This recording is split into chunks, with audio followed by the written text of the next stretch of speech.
ವೀಕ್ಷಕರೇ, ಈ ವಿಡಿಯೋವನ್ನ ನೋಡಿ ಸುಮ್ಮನಾಗಬೇಡಿ. ಕಲಾಜೀವಿ ಯೂಟ್ಯೂಬ್ ಚಾನಲ್ ಅನ್ನ ಸಬ್ಸ್ಕ್ರೈಬ್ ಮಾಡಿ, ಶೇರ್ ಮಾಡಿ ಮತ್ತು ಪ್ರೋತ್ಸಾಹಿಸಿ. ನಮ್ಮ ಚಾನೆಲ್ ಅನ್ನು ಸಬ್ಸ್ಕ್ರೈಬ್ ಮಾಡಿ ಪ್ಲೀಸ್. ಅದು ಅವಿಸ್ಮರಣೀಯ ದಿನ, ಅದನ್ನ ನೆನೆಯಲೇಬೇಕು. ನಾನು 2ನೇ ವರ್ಷಕ್ಕಾಗುವಾಗ ಕಣ್ಣಿ ಮನೆಯವರು ಆವಾಗ ಟೆಂಟ್ ಮೇಳದಲ್ಲಿ ಪ್ರಸಿದ್ಧ ಪುಂಡು ವೇಷಧಾರಿ, ಗೋಪಾಲಾಚಾರ್ಯರಿಗೆ ಸಡ್ಡು ಹೊಡೆಯುವ ಪುಂಡು ವೇಷಧಾರಿ ಅವರು. ಮಂದರ್ತಿ ಮೇಳಕ್ಕೆ ಬಂದಾಗ ಅವರನ್ನು ನನ್ನನ್ನು ಒಂದೇ ಸೆಟ್ಟಿನಲ್ಲಿ ಹಾಕಿಬಿಟ್ರು.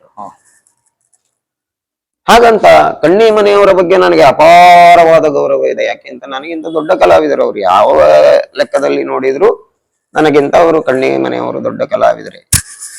ಹಾಗಂತ ನನ್ನ ಎಳವೆಯ ಬಾಲ್ಯದ ದಿನಗಳು, ಆ ಯೌವನ ಹೇಳುವುದು, ಅದನ್ನ ಒಪ್ಪಿಕೊಳ್ಳಿಕ್ಕೆ ತಯಾರಿರಲಿಲ್ಲ. ಅವರ ಎದುರು ನಾನು ಕಾಣಿಸಿಕೊಳ್ಬೇಕು, ನಾನು ಸ್ಪರ್ಧಿಯಾಗಿ ನಿಲ್ಲಬೇಕು, ನಾನು ಒಂದು ಸಾಲಿಗ್ರಾಮದಂತಹ ದೊಡ್ಡ ಮೇಳದಲ್ಲಿ ಹೆಸರು ಮಾಡಿ ಬಂದಿದ್ದೇನೆ, ಈ ಎಲ್ಲ ಕಲ್ಪನೆಗಳು ನನ್ನ ತಲೆಯಲ್ಲಿತ್ತು. ಹೀಗೆ ಪ್ರಾರಂಭ ಆಯಿತು. ಬಹಳ ಪೈಪೋಟಿಯ ಪ್ರಸಂಗಗಳನ್ನೆಲ್ಲ ಕೊಡ್ಲಿಕ್ಕೆ ಶುರು ಮಾಡಿದ್ರು. ಅಂದ್ರೆ ಆಟದ ಪಾರ್ಟಿಯ ಕಣ್ಣಿ ಮನೆಯವರು ಇದ್ದಾರೆ, ಪ್ರವೀಣ್ ಗಾಣಿಗ ಇದ್ದಾನೆ ಹೇಳುವ ಲೆಕ್ಕಕ್ಕೆ ಪ್ರಸಂಗ ಬರ್ತಿತ್ತು. ಅಭಿಮನ್ಯು ಮಾಡುವುದಕ್ಕಾಗಿ ಕಣ್ಣಿ ಮನೆ ಮತ್ತೆ ನಮ್ಮಲ್ಲಿ ಒಂದು ಸಣ್ಣ ಮನಸ್ತಾಪ ಆದದ್ದು ಉಂಟು ಮಂದರ್ತಿ ಮೇಳದಲ್ಲಿ. ಯಾರು ಮಾಡುದು ಅಂತ ಹಾಗಲ್ಲ, ಅದು ಅಂದ್ರೆ ನಾನು ಕೆಲವೊಂದನ್ನ ಆಲೋಚಿಸುವುದಿಲ್ಲ. ಈಗ ನೀವು ಹೇಳಿದ ಮೇಲೆ ಹೌದ ಏನೋ ಅನ್ನಿಸುವುದು ನನಗೆ ಕೆಲವೆಲ್ಲ. ಹೇಳಿದ ಮೇಲೆ ನಾನು ಈಗ ಚೌಕಿಗೆ ಬರುವಾಗ ಹೀಗೆ ನಾನು ಆ ವೇಷವನ್ನೇ ಮಾಡ್ಬೇಕು, ಈ ವೇಷವನ್ನೇ ಮಾಡ್ಬೇಕು, ನನ್ನ ವೇಷ ಅದು, ಆ ಕಲ್ಪನೆಯಲ್ಲೇ ಬರುವುದಿಲ್ಲ. ನಾನು ಯಾವುದೋ ಒಂದು ಗೋಜಲ್ಲಿ ಬರ್ತೇನೆ. ಈಗ ಮನೆ ಬದಿ ಏನಾದ್ರೂ ಸಮಸ್ಯೆ ಇದ್ರೆ ನಾವು ಆ ತಲೆ ಬಿಸಿ ಎಲ್ಲ ಬಿಟ್ಟಿರುವುದು ಎಲ್ಲಿ ಕೇಳಿದ್ರೆ ಈ ಚೌಕಿ ಮನೆಯಲ್ಲಿ ಮತ್ತೆ ರಂಗಸ್ಥಳದಲ್ಲಿ, ಅದು ಯಾವುದನ್ನು ಮಂಡೆಗೆ ಹಾಕೊಳ್ಳುವುದಿಲ್ಲ ಇಲ್ಲಿಂದ ಹೋದ ಮೇಲೆ. ಹಾಗೆ ಪ್ರಬಲವಾದ ಪೈಪೋಟಿ ಕಣ್ಣಿ ಮನೆಯವರು ಸಿಕ್ಕಿದ್ರು. ಅಲ್ಲಿ ಸಣ್ಣ ಒಂದು ಮನಸ್ತಾಪ ಅಂದ್ರೆ ಎಳ್ಳಂಪಳ್ಳಿ ಜಗನ್ನಾಥಾಚಾರ್ಯ ಮನೆಯಲ್ಲಿ ಒಂದು ಆಟ, ಅದರಲ್ಲಿ ಗಿರಿಜಾ ಕಲ್ಯಾಣ, ಇದು ವೃಷಸೇನ, ಕರ್ಣಾರ್ಜುನ, ಅಭಿಮನ್ಯು ಕಾಳಗ, ಗಿರಿಜಾ ಕಲ್ಯಾಣ, ಹೀಗೆ 4 ಪ್ರಸಂಗಗಳನ್ನ ಕೊಟ್ಟಿದ್ರು. ನಾನು ಆ ವರ್ಷ 3ನೇ ವೇಷಧಾರಿಯಾಗಿದ್ದೆ, ಕಣ್ಣಿ ಮನೆಯವರು ಪುರುಷ ವೇಷಧಾರಿಯಾಗಿದ್ರು. ಹಾಗಂತ ಅವರು ಟೆಂಟು ಮೇಳದಿಂದ ಬಂದ ಒಂದು ಸ್ಟಾರ್ ಕಲಾವಿದರಾದ್ರಿಂದ ಅವರ ಕೈಯಿಂದ ಅಭಿಮನ್ಯು ಮಾಡಿಸ್ತಿದ್ರು ಜನಗಳು.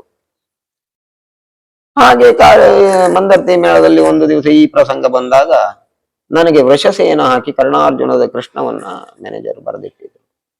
ಇವು ಕಣ್ಣಿ ಮನೆಯವರಿಗೆ ಅಭಿಮನ್ಯು ಅಂತಿದ್ರು. ಹಾಗಂತ ಅಭಿಮನ್ಯು ಎನ್ನುವ ಇದರ ಮುಂದೆ ಪ್ರವೀಣ ಎನ್ನುವ ಹೆಸರಿತ್ತು, ಅದನ್ನು ಒಡೆದು ಹಾಕಿ ಹೀಗೆ ಬರೆದಿಟ್ಟಿದ್ರು ಅವರು. ಕರ್ಣಾರ್ಜುನದ ಕೃಷ್ಣ ಮಾಡಿ ವೃಷಸೇನ ಮಾಡಬೇಕು ಪ್ರವೀಣ ಅಂತ. ನಾನು ಚೌಕಿಗೆ ಹೋದೆ, ಹೋಗಿ ಲೀಸ್ಟ್ ನೋಡಿದೆ, ಬಂದೆ. ಹಾಗಾದ್ರೆ ತೊಂದರೆ ಇಲ್ಲ ಅಂತ ಬಂದೆ. ಆವಾಗ ಈ ವಿಷ್ಣುಮೂರ್ತಿ ಪಾಸ್ರಿ ಅವರು ನನಗೆ ಭಾರಿ ಸ್ನೇಹಿತರಾಗಿದ್ರು. ಅವರು ಹೀಗೆ ತಮಾಷೆಗೆ, ಎಂತದ ನಿನ್ ವೇಷ ಬದಲಾಯ್ತಲ್ಲ ಅಂದ್ರು.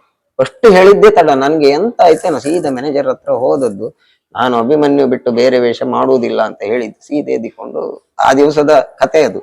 ನಾನು ಯಾಕೆ ಮಾಡಿದೆ ಅಂತ ಕೇಳ್ಬೇಕು, ನೋಡಿ ಬಂದಿದ್ದೀರಿ ಮೊದಲು. ಹೌದೌದು. ಹೀಗೆ ಒಂದು ರುಚಿಗೆ ಎದ್ದು ಹೊರಟಾಗ ಮಂದರ್ತಿ ರಘುರಾಮ್ ಮಡಿವಾಳ್ರು, ನಮ್ಮ ಕಮಲಶಿಲೆ ಮಹಾಬಲಾಸಿಯವರು, ತಡಿ ಬಿಡಿ ಮಾಡ್ಬೇಡ, ಕಣ್ಣಿ ಮನೆಯವರು ಅಂತ ಕಲಾವಿದರಲ್ಲ, ನೋಡುವ ಮಾತಾಡುವ. ಅವ್ರು ಅಷ್ಟೊತ್ತಿಗೆ ಯಕ್ಷಗಾನದ ಬಣ್ಣ ಬರೆದು ಕಸೆ ಹಾಕಿದ್ದಾರೆ ಕಣ್ಣಿ ಮನೆಯವರು. ಈ ಮಾತನ್ನ ಅವರು ದೂರದಲ್ಲಿ ಕೇಳ್ತಾ ಇದ್ದಾರೆ. ಕೇಳಿದವರು ಇವ್ರ ಹತ್ರ ಯಾರು ಬಂದು ಹೇಳಲಿಲ್ಲ ನೀವು ಮಾಡುವುದು ಬೇಡ ಅಂತ, ಅಲ್ಲೇ ಕಸೆ ಹೊದ್ದುಕೊಂಡು ಮಲಗಿಬಿಟ್ರು ಅವರು. ನಾನು ಬಂದೆ, ಅಭಿಮನ್ಯು ಮಾಡಿದೆ. ಹೀಗೆ ಮಂದರ್ತಿ ಮೇಳದ ತಿರುಗಾಟ ಕಳೆದು ಎಲ್ಲ ಲೆಕ್ಕಾಚಾರ ಮಾಡಿ ಮೇಲೆ ಬರುವಾಗ ಆ ಕಮಾನ್ ಉಂಟಲ್ಲ ಮಂದರ್ತಿಯ ದೇವಸ್ಥಾನದ ಕಮಾನ್, ಅಲ್ಲಿ ಬದಿಯಲ್ಲಿ ನಾನು ನಿಂತ್ಕೊಂಡಿದ್ದೆ.